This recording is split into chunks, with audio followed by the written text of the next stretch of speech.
So normally I would have the article already pulled up to immediately start discussing it, but I think this one needs a chain of events before we get to the article, just so we can rehash everything that's going on before we go even further into the coping, seething, and running scared that all the Sweet Baby Inc. related people are doing. All the shills coming out for it. Because I think this is going to set the entire tone for this video here. And it's going to start it out with a fucking bang, guys. I hope you're ready for this shit. So, I made a video when Anita Sarkeesian's podcast finally died, Feminist Frequency, because it didn't make money, because no one actually gave a damn about feminism. Nobody actually wanted to see it other than that small group, and it was media shills from the get-go. But it turns out that for her 40-something birthday, anyway, she's old as shit. Her birthday, she hosted a fake wedding to herself. The sheer narcissism and loneliness that she must be feeling after preaching how everybody loves a strong, independent woman, to, on your birthday, have a fake wedding where you marry no one. That single cat lady life. Dear God. Dear God, she needs help. And before somebody says, well, she didn't have anything to do with Sweet Baby Inc., here we go, Anita Sarkeesian. Hey, CD Project Red. I'm always available for consulting cause. It sure sounds like you might need a... Hey, Hey, CD Project Red. I'm always available for consulting because it sure sounds like you might need it before the whole of the internet drags you for what sounds like some potentially sexist representations, which we all know you've been struggling with in the past. No, they actually got a lot of flack for, taking that sort of advice. Or, my favorite one. I did for many, many years. Put this stuff up to your higher ups. And if they don't see the value in what you're asking for when you ask for consultants, when you ask for research, go have a coffee with your marketing team and just terrify them with the possibility of what's going to happen if they don't give you what you want. Extortion from Sweet Baby Inc. That's how they got everything they got. That's how they ended up in the position they're in. That's how they got into these companies. Extortion, which is a crime. God, I really wish somebody would replace the CEO that has some balls. But anyway, I spent way too long going over the backstory. But here we are. Mainstream press video game devs come out in full force to run defense for Sweet Baby Inc. So I'm going to skip a bunch of this because it's everything I've made videos on already. With the exception of, here we go. This. Stepping into the ring the next day, the Guardian's Keza McDonald escalated the fight even further by outright declaring that it's been 10 years since Gamergate. The industry must now stand up to far-right trolls. Again, I just played the videos of them being the absolute weirdos and lonely, depressed people because they followed their ideology and how they used extortion tactics to inject their politics, but they're calling us the trolls. 10 years ago, it was female games journalists and critics in the firing line because you were giving favors to dudes for money and to get stories, and then turned around and tried to Me Too them to get more spotlight on your article, all for attention. This time, it's narrative designers.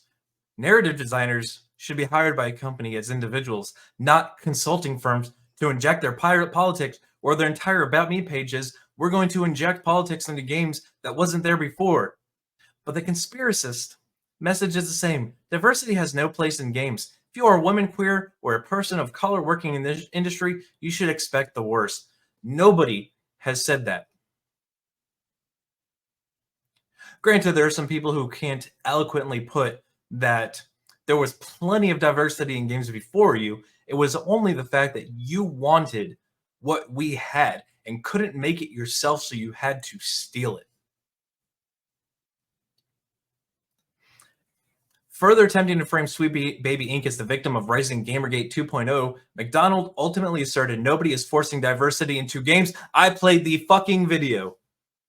If you don't give us what we want, we are going to burn your company down one way or another. Gamergate didn't intimidate women out of video games 10 years ago. No, but you killed the guys who stood up against it. You made sure that they would never work again. You made sure that a lot of them weren't breathing. And we won't be intimidated now. Well, the problem is, for 12 to 14 years, you've done nothing but call us racist and sexist and bigots, to the point that nobody gives a damn anymore. That's the reality of it. Decades of being called names. And you used it so much that it has no meaning now. Because you're going to call us a conspiracy theorist when we play the video of what you said, of what these people say. As noted above, it was not just the press that leaped to defend Sweet Baby Inc., as numerous members of the Western video game industry also saw fit to push back against the company's critics. No, Sweet Baby Inc. did not kill your game, declared Insomniac Games Associative Narrative Director Mary Kenny, following a lengthy Twitter thread as documented by our own Nerdigan Inc., in which she clarified that the above point that it was the studios, not the consulting company, that had the final say in the game's contents. Obviously, by the fact that you're so willing to come out and say, if you don't give us what we want, you're going to face so much trouble. You should be scared. That's extortion. If they have beef, it's with us. Keep it with us. No, it's all of you. It's all of you. And here we go from another one. Another absolute beta. If you're mad about DEI ruining your games, you need to grow up. Likewise, asserting a Bungie senior narrative designer who only identifies themselves as Thickest Yosh on Twitter. You need to stop wasting so much time on grifters who are only there to manipulate you and milk your anger for engagement. I want you to turn your anger on all these designers, on all these companies, on everybody involved by keeping your money for yourself. That's it. That's all my channel's ever been. Don't buy this shit. Don't spend money on it. Here's why you shouldn't spend money on it. I got so much hate for my Avatar video saying, hey, this thing's going to be woke. People would tell me I was wrong. People call me all sorts of names in the comment section. Guys, don't spend your money. This is going to be a woke series on Netflix. You should keep your Netflix canceled. Find other things to do. It's 2024. You have access to anything on the internet you want if you just look for it. But what is the one thing that happened to my comments section as soon as that series dropped? Yeah, you were absolutely right. It is woke. Yeah, no shit. I give you the information, tell you shouldn't look into this. You know, if you have somebody who has Netflix and you're stealing their password and you want to watch it, go ahead and do it to yourself. But when I'm shooting 10 for 10 now. Everything I've said woke has been woke. Am I just a clairvoyant Jewish asshole on the internet? But yes, that's what it is. They call us names and say we're the problem. When, again, the entire first 2.5 minutes of this video proves that they're the grifters. Authoring a piece for the founded by former Kotaku staff video game news outlet Aftermath, Nathan Grayson, fuck, words are hard, who many may remember as having been one of the several journalists who gave Zoe Quinn Depression Quest positive coverage without disclosing their sexual relationship, dismissed by criticism of Sweet Baby Inc. as nothing but the sad ranting of various trolls who were attempting to relive the glory days. Yes, we want video games to be good again. It's not that hard. Yes, I want to relive the glory days of when video games were good, when they had awesome plot lines, when they had great character design, when the game was fun to play.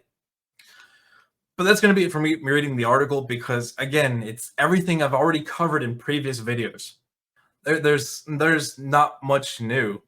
Like, the only other thing I can do about this is point you into directions of games to not play, not buy, movies and TV shows to not watch, not buy, not pay for. Because that's why I'm here. It's to make fun of these absolute weirdos and say, yeah, you shouldn't buy this game. It's going to be woke. and then give you the friendly, I told you so, you should have listened to me at the end of the day. But on that note, I make this video on Sunday. I may be able to apply for monetization Monday. So you can fully expect the grift to be in full swing. I'm talking channel subs, memberships, super chats. I'm going to sell merch. I'm going to sell merch for your merch. There's going to be merch that your merch needs to have for your other merch. It's going to go ham because I'm a Jew. That's what I do. But anyway, guys, I want to hear your thoughts in the comment section on all these absolute weirdos because, honest to God truth, SBI detected on Steam's up over 250,000 people following that page. 250,000 people saying they're sick of this. But while you're there, make sure you smash that like button. Make sure you share this one out. And until the next one, guys, be easy like sleazy.